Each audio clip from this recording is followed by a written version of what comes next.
Hi, folks. This week, in addition to our continuing conversation on narrative point of view, we are also covering the literary element of setting. So you're probably familiar with the term setting as just sort of where a story takes place, the time and the action of a particular text. And oftentimes people assume that the setting is just sort of the background, that where it happens, and that it's not, it may or may not be that influential. To the story itself, but the setting is actually a really layered and complex part of the story, and that it's incredibly important to how the story creates meaning. Setting is not just where it takes place, but also when it takes place. The setting is the world that the story exists in. It's the world of the story. And that includes historical context, the culture, the social climate, the circumstances of that period of time, the circumstances of that place. All of those things are aspects of setting that help us to understand meaning in a story. Now, temporal setting is what we use to refer to time points in a setting. And you probably think, well, a story's time is when the story takes place.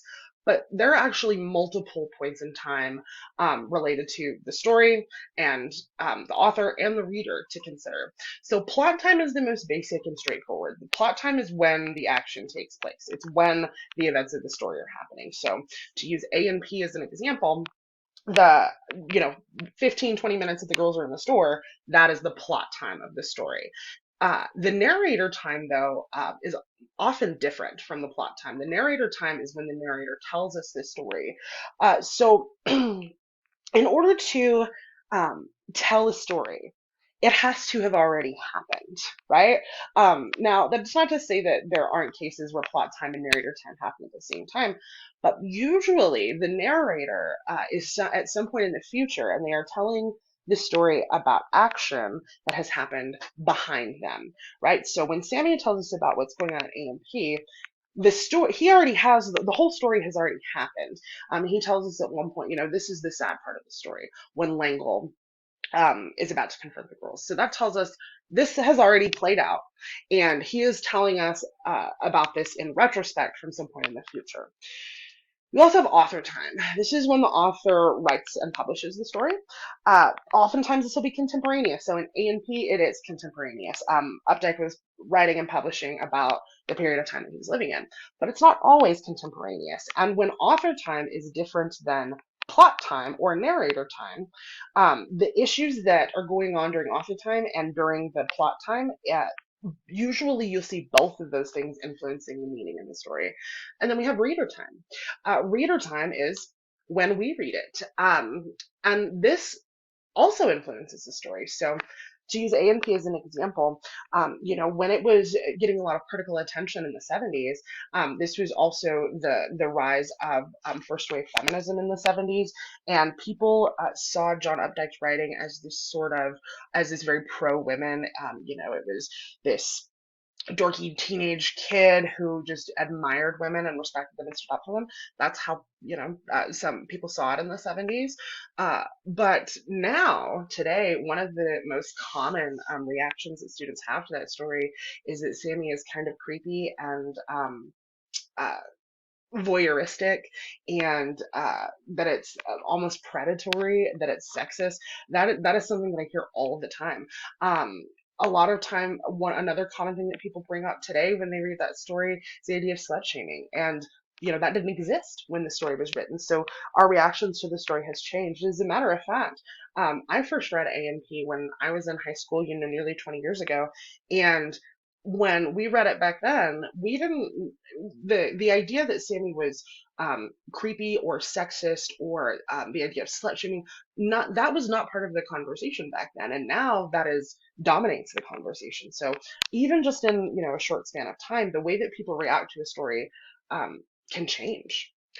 The historical setting is the cultural and historical context of the temporal setting. So this is the point in history at which it takes place, including the characters, values, and themes associated with that period of time. And this is something to think really carefully and critically about. This can be essential to understanding meaning in a story. A&P is a great example. You don't know what's going on in the 50s and 60s, then the whole sort of larger idea of rebellion and conformity in the story is not going to resonate. So understanding the historical setting, what was going on at the time, is incredibly important and sometimes crucial to understanding a story. Geographical setting is the area on a map that a story takes place, the country, city, area, town, whatever it might be. So in Hills Like White Elephants, the geographical setting is Spain.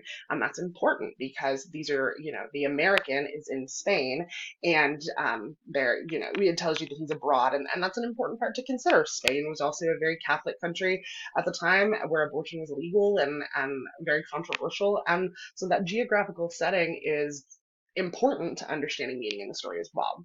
And then we have the physical settings. The physical settings are the specific locations where it takes place. So the train station in Hills Like White Elephants, the grocery store in A&P. Oftentimes, stories have multiple physical settings, and each one of those different physical settings can carry its own meaning to the story. There, as sort of more broad terminology that we use to distinguish between the aspects of the story is that many stories have multiple places where they happen, or they happen over a long span of time. So there might be a diverse set of historical context. There might be various physical settings to address. So we do distinguish between a general setting and a particular setting. A general setting is the year and the place where it takes place, the sort of general aspect. So typically it's kind of the temporal setting and the geographical setting. In A&P, for example, the general setting is the early 60s in a beach town near Boston.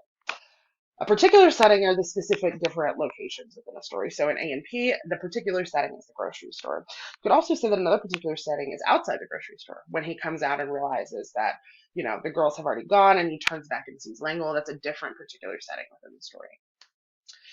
Now, your expectations for setting.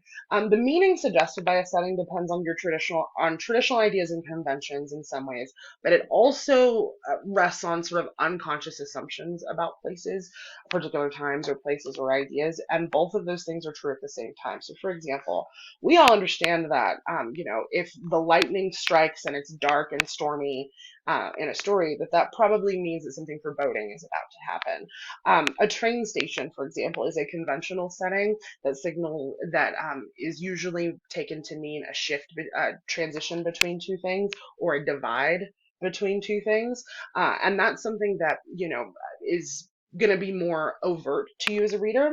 But then there are other aspects of setting that are more nuanced. Those are going to depend on how much you know about that period and about the context of that period. So, for example, if a reader who doesn't know much about the antebellum period or the Civil War might read a story set during that historical time and read about a big white estate in the middle of cotton fields and think oh, that's just a nice country home for a wealthy family, whereas a person who is familiar with the Civil War and the antebellum period would recognize, oh, that's a plantation, which is symbolic of slavery and subjugation, which are two completely different understandings. So it's important to be thinking carefully about what's going on in a story, and to do your due diligence and do a little digging when necessary to sort of figure out what is going on in that period of time. To give you an example of these more nuanced settings, in Hills Like White Elephants, the context of abortion in 1920 is pretty essential to understanding the story. The idea that Jig could not, it's easy to assume today that Jig could stand up for herself and go through with the pregnancy by leaving, but in reality, that was just not at all an easy choice for her to make. She would have been able to support herself or her child. She would have been socially shunned, and she probably would have ended up in a home for unwed mothers, which is what this is a news article about. A home for unwed mothers was a place where they sent poor and young single mothers, and they essentially coerced them to they took their children and gave them to quote unquote, better families. It was horrible. It was a horrible thing that happened. And in A&P, if you're not thinking about the historical context of the 50s moving into the 60s, or the fact that at this period in time, the fact that two pieces existed much less, where we're in a grocery store was, controversial, then you're going to lose some aspects of the story. So it's important to use, to sort of interrogate the setting, because it's going to give you a lot more out of a story. So let's talk about your setting in A Rose for Emily. William Faulkner's story takes place in the South, in Mississippi, during the Reconstruction era, which happens after the Civil War and the emancipation of slavery. This is a period of time after, enslaved people have been emancipated, and the world is sort of changing into, a new era, and the story takes place in the South, uh, during this period of time.